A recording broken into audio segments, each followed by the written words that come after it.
네, 우리는 어제 말씀에서 하나님께서 어떻게 이스라엘 백성을 애굽에서 인도해 내셨고 또 광야에서 시험 받게 하셨는지에 대해서 보았습니다. 젖과 꿀이 흐르는 가나안 땅을 약속하셨지만 완고한 마음을 가졌던 이들이 하나님의 안식에 들어가지 못한 것에 대해서 우리가 어제 설교에서 들었습니다. 하나님을 믿지 않고 또 순종하지 않았기 때문에 그러한 일이 일어났던 것이죠.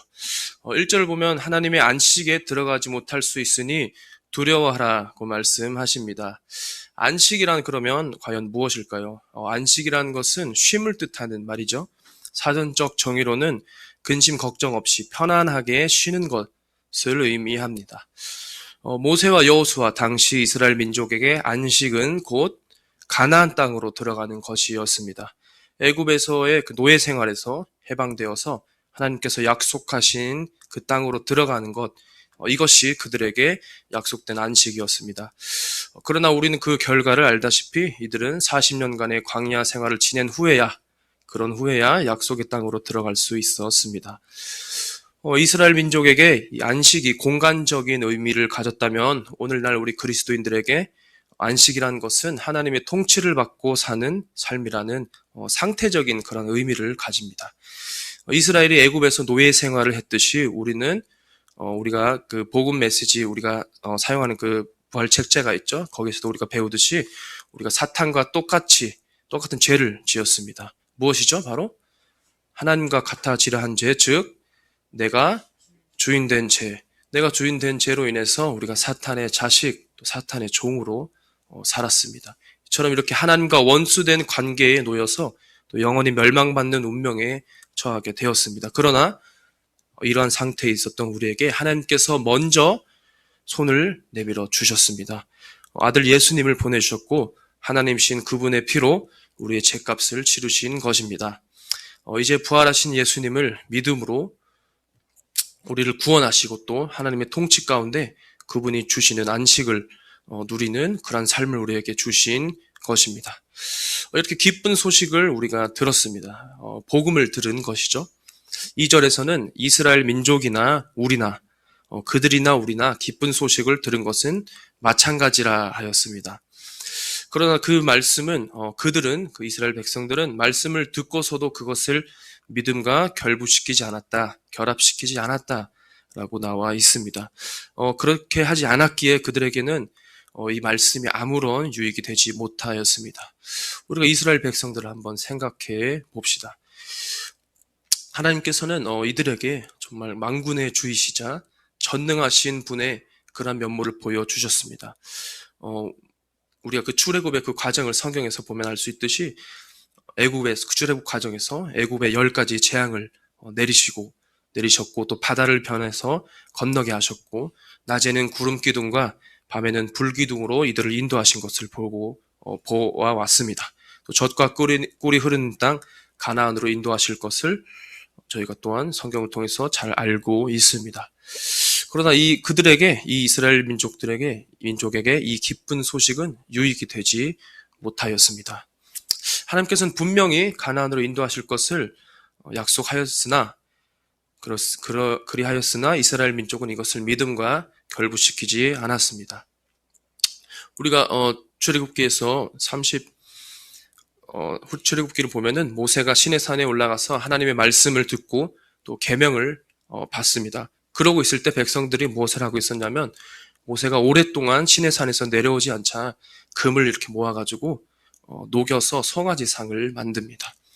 그리고 그 금송아지를 자신들이 만든 그 우상을 보고 사람들이 이렇게 말합니다. 이스라엘아, 이 신이 너희를 애굽 땅에서 이끌어낸 너희의 신이다. 정말 기가 막히는 그런 일이 벌어지는 것이죠. 어제 새벽기도 설교에서도 우리가 들었듯이 민수기 13장과 또 14장을 보면 가나안 땅에 정탐꾼을 보내죠. 정탐꾼을 보냈을 때 이스라엘 백성들은 하나님의 약속의 말씀을 믿지 않았습니다. 오히려 그들은 정탐꾼들 같이 갔던 사람들이 본 그 말들을 듣고 그 땅에 있는 사람들을 두려워했습니다. 그 사람들을 두려워하고 모세와 아론을 원망하면서 차라리 애굽을 떠나지 말았으면 좋겠다. 더 나아가서 애굽으로 돌아가자라고 말을 한 것을 보았습니다. 하나님께서 이들을 애굽 땅에서 어떻게 인도해 내셨는지를 저희가 잘 알고, 또 우리가 보았을 때 이들은 정말 기가 막히고 구제불능으로 느껴지기까지도 합니다. 우리가 보기에도 이렇게 답답한 이들을 하나님께서 보시기에는 얼마나 답답하셨을까 생각지 않을 수가 없는데요. 그러나 우리가 여기서 알아야 할 것은 하나님의 말씀을 믿음과 결부시키지 못하는 그 모습이 곧 우리의 모습이라는 것입니다. 우리의 모습과 이스라엘 백성들의 모습과 사실 똑같다는 것이죠. 복음을 듣고 또 부활하신 예수님이 주인 되신 삶을 산다고 하지만 그렇게 살고 있지 않다면 우리가 들은 것이 우리에게 어떠한 유익이 되지 못하는 것입니다. 3절을 보면 믿는 우리들은 저 안식에 들어간다고 말씀하셨습니다. 안식에 대해서 다시 얘기하자면 하나님이 주시는 안식이란 그분의 통치 가운데 사는 삶이란 것을 말합니다. 이것은 예수님이 주인된 삶을 이 땅에서 누리는 삶이며 죽음 이후에 우리가 부활하여서 삼위일체 하나님과 하나 되는 것을 의미하기도 합니다. 이것은 세상을 창조할 때부터 이루어졌다고 말씀하셨습니다. 하나님께서 우리에게 주시는 안식을 향한 구원의 계획과 또 교회를 창세 전부터 계획하셨음을 볼 수가 있습니다.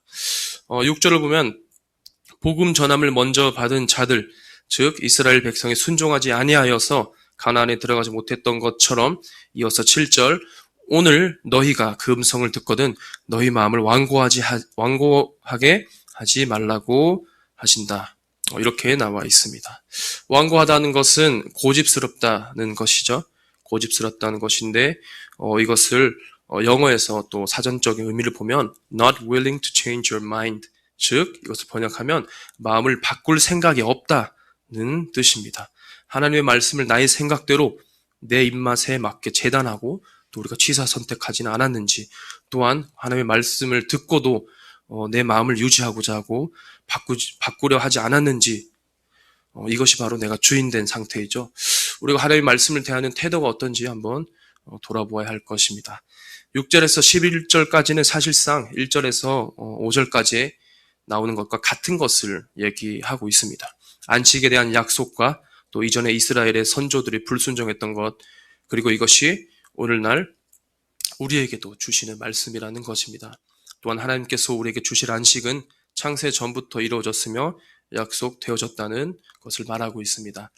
8절과 9절을 보시면 출애굽 세대에 주어졌던 안식의 그 약속이 오랜 기간이 지난 후에도 독자들에게 여전히 유효하다는 것을 히브리서 기자는 말하고 있습니다. 우리가 다 알다시피 여호수아는 가나안으로 보내졌던 정탐꾼 중에 하나였습니다. 모든 사람들이 가나안 땅에 살던 사람들을 두려워하고 있을 때 여호수아와 갈렙만이 하나님께서 그 땅을 주실 것을 담대하게 선포하였습니다. 이랬던 여호수아가 모세의 후계자로 세워졌고 또 이스라엘 백성을 가나안 땅으로 인도해 드렸습니다. 여호수아는 헬라어 단어로 했을 때 이에수스라고 하는데 이것은 예수라는 단어와 같습니다. 여호수아가 이스라엘 백성을 가나안으로 인도했다면 예수님께서는 그분을 믿는 그리스도인들을 천상의 안식처로 인도하시는 분이십니다. 이 천상의 안식처, 하나님의 통치가 이루어지는 안식에 들어가기를 힘쓰라고 11절에서 우리에게 말씀하십니다. 하나님의 안식은 하나님의 말씀에 순종하는 자들이 들어갈 수 있는 것이죠. 주일 말씀에서 우리가 들었듯이 하나님을 사랑한다는 것은 하나님의 말씀을 사랑하는 것입니다. 우리가 말씀을 듣고 읽을 때에 우리에게 그 말씀이 주어지는 것이고 또 주어진 말씀에 순종할 때에 하나님께서 역사하시는 것입니다. 하나님의 그 말씀의 능력은 실로 엄청난 것인데요. 우리 12절을 한번 다 같이 볼까요? 12절을 같이 읽도록 하겠습니다. 시작. 하나님의 말씀은 살아있고 활력이 있어 좌우에 날선 어떤 검보다도 예리하여 혼과 영과 및 관절과 골수를 찔러 쪼개기까지 하며 또 마음의 생각과 뜻을 판단하나니. 아멘. 하나님은 살아계신 하나님이시기에 그분의 말씀은 살아있는 것입니다. 또한 하나님의 말씀은 힘이 있어서 어떠한 검보다도 날카롭습니다. 그 어떤 존재도 분리해내기 어려운 영과 혼과 영, 그리고 관절과 골수를 분리해내는 것이 바로 하나님의 말씀인 것입니다. 그렇게 이 말씀은 사람의 마음의 상태를 꿰뚫어보고 또 그 품은 생각과 의도를 밝혀내기도 합니다. 하나님 앞에서는 어떠한 것도 숨길 수가 없습니다. 전지전능한 분이시기에 그분 앞에서는 우리 모든 것이 벌거벗은 것 같이 드러난다고 13절은 말하고 있습니다. 어떠한 검보다 예리한 하나님의 말씀 앞에서 우리는 우리의 마음을 감출 수가 없습니다. 믿음으로 순종한 이들에게는 복을 주시고 또 순종하지 않은 자들에게는 심판을 가져오는 검입니다. 그렇다면 우리에게 주어진 말씀에 어떻게 반응해야 하는 것일까요? 사람은 속일 수가 있습니다, 우리가. 그렇죠? 사람은 속일 수 있으나 하나님 앞에서는 나를 포장하고 또 감추는 것은 불가능합니다. 절대로 불가능합니다.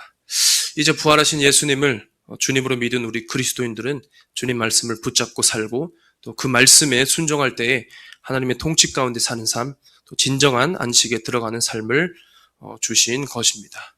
우리에게 복음 주시고 또 구원의 기쁨을 넘어 하나님의 안식을 누리는 그러한 삶으로 인도해 주심에 감사드립니다. 기도하겠습니다. 주님 감사합니다. 오늘도 이렇게 말씀 주심에 감사합니다. 우리가 주님 말씀대로 주님 말씀 붙잡고 살아가는 저희들 되기 원합니다. 아버지, 우리가 선조들이 했던 그러한 실수를 하지 않고 우리가 주님 말씀에 온전히 순종하는 그런 저희들 되기 원합니다. 우리를 또 인도하시는 성령님 붙잡고 삽니다. 아버지, 우리가 정말 그리스도인의 삶, 그러한 삶 되게 우리가 더욱더 순종하며 나아가는 하나님의 말씀 붙잡고 살아가는 저희들 되게 하실 줄로 믿습니다. 감사드리며 예수님의 이름으로 기도드렸습니다. 아멘.